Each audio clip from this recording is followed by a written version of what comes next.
Okay, तो देखिए आज हम कैलकुलेट करते हैं स्केपिंग ऑफ सैटेलाइट्स।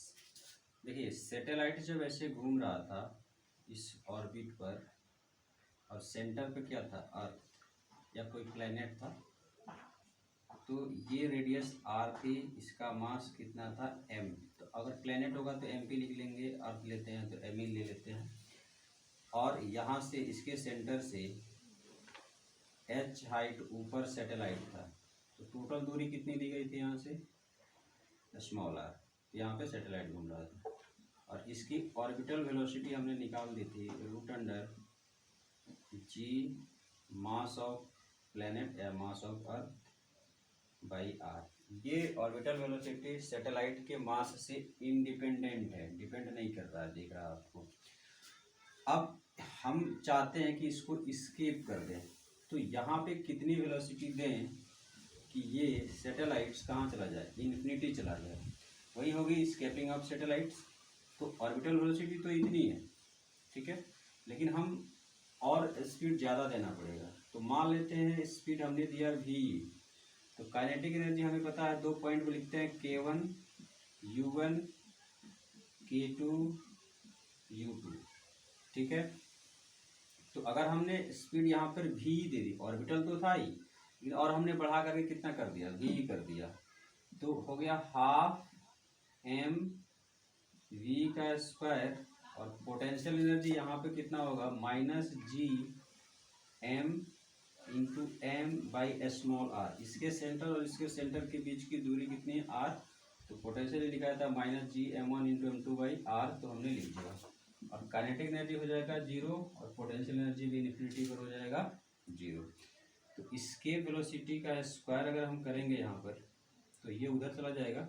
अभी ऐसे ही लिखते हैं, half M V square, minus वाला उधर जाएगा तो प्लस हो जाएगा G into M by R. तो कुछ कटा गया, एम से एम कट गया, यानी कि सैटेलाइट का मास खत्म।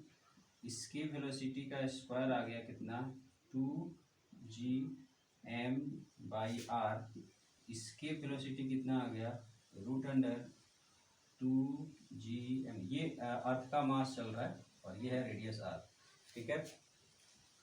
तो अगर इसको हम ऐसे लिखें, B escape equal to √2 into root G M. एक मिनट,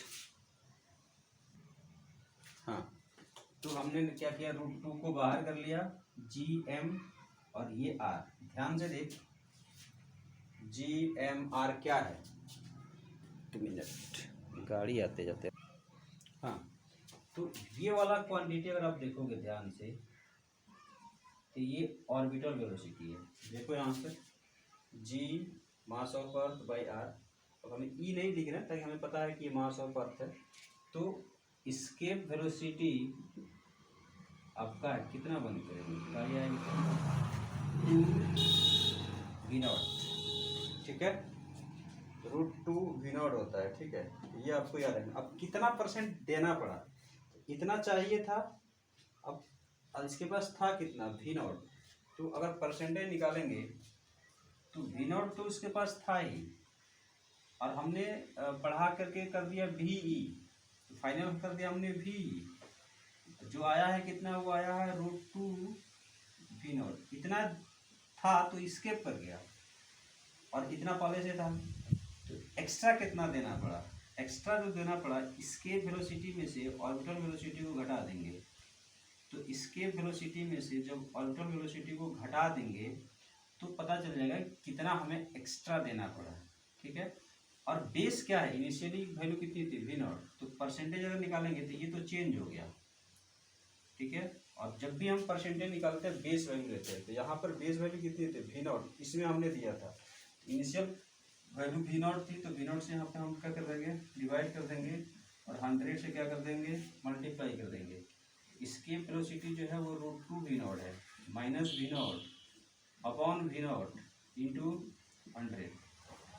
v0 कट जाएगा, आपका आएगा √2 माइनस 1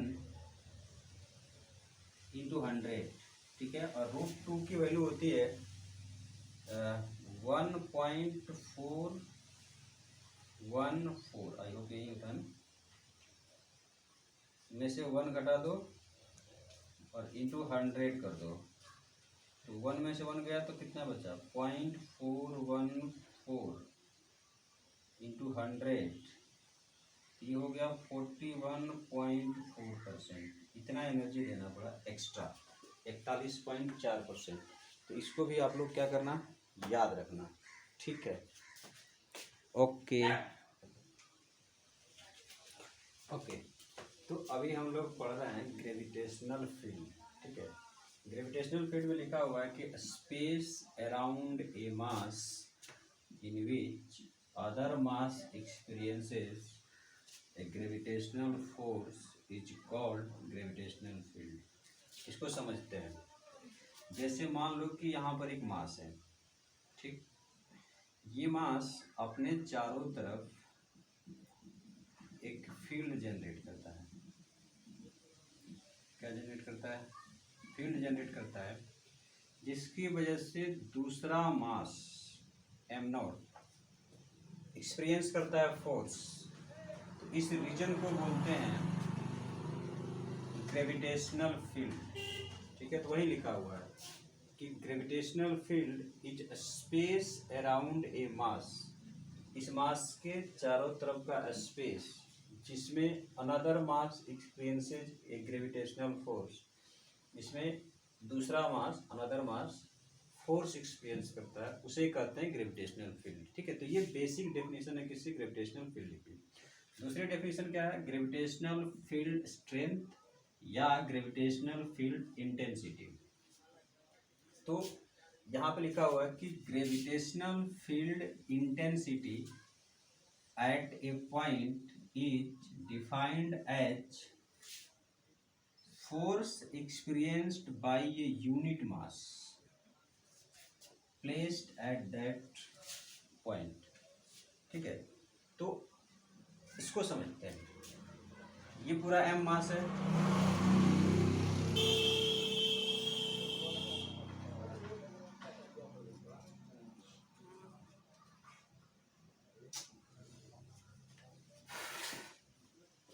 परेशान हो जाता हूँ मैं बाइक वालों से। ये m मास है, ये अपने चारों तरफ फील्ड जनरेट किया। अगर हम यहाँ पे यूनिट मास रखें तो फोर्स एक्सपीरियंस करेगा। तो यूनिट मास जब फोर्स एक्सपीरियंस करेगा उसी को बोला जाएगा ग्रेविटेशनल फील्ड इंटेंसिटी। मतलब अगर मैं बोलूँ,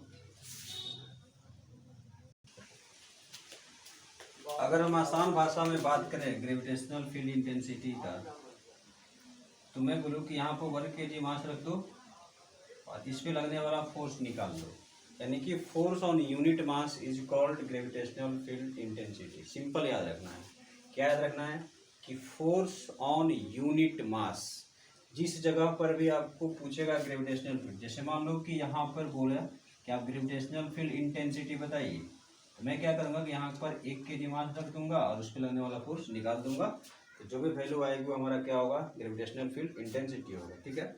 ये वेक्टर क्वांटिटी होती है, ठीक है। और फॉर्मूला क्या होता है, फोर्स पर यूनिट मास, ठीक है। यूनिट क्या होती है, न्यूटन पर केजी। डायरेक्शन किधर होता है, in the direction of gravitational force. इतना आपको ध्यान में रखना है। बुक में माइनस आदि लगाया रहता है, तो उससे कंफ्यूज नहीं होना है। इधर फोर्स लगेगा उधर ही क्या होगा, डायरेक्शन। तो डायरेक्शन कॉमन सेंस से देख लेना है, ठीक है। अब बात करते हैं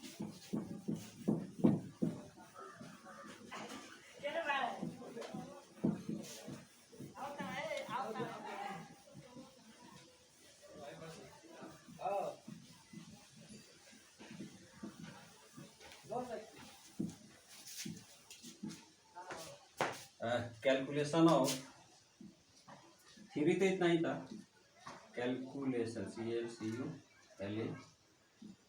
CALCULATION, calculation of gravitational field intensity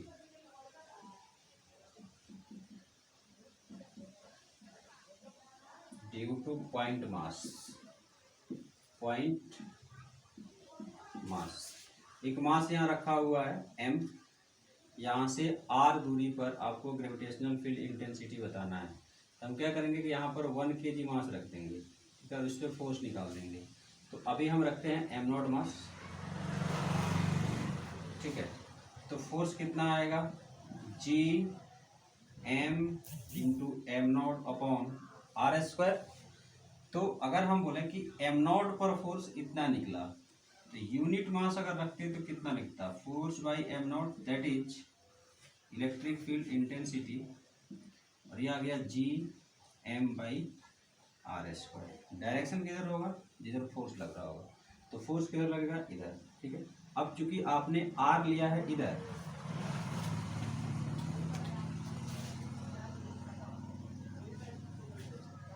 अगर आपने आर इधर लिया है तो इलेक्ट्रिक फील्ड की डायरेक्शन इधर आ रही है, तो आपको कहीं कहीं माइनस दिखेगा आपको, उससे कंफ्यूज नहीं होना है, ऐसे कहीं कहीं दिखेगा आपको, ठीक है।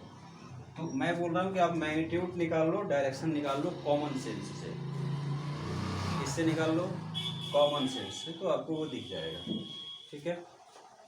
तो ये है calculation of gravitational field intensity due to a point mass minus G M by R square. मैं ये याद करने के लिए नहीं बोलूँगा, आप ऐसे याद रखना, G M by R square. Minus क्यों लगाया, क्योंकि हमने पोजीशन फैक्टर ऐसे लिया है, ठीक है, और फोर्स कैसे आ रहा है, अपोजिट में, तो निगेटिव हो गया ना, इसलिए।